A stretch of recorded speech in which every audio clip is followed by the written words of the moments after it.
أفلا ينظرون إلى الإبل كيف خلقت وإلى السماء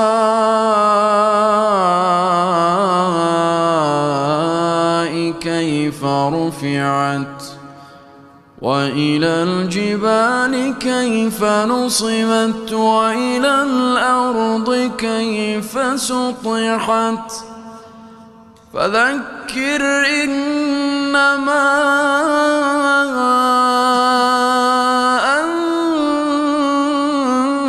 أنت مذكر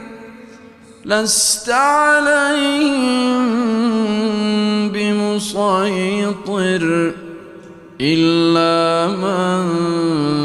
تولى وكفر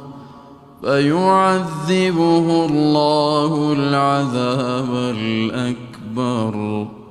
إن إلينا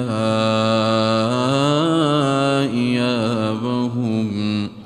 ثم إن علينا حسابهم.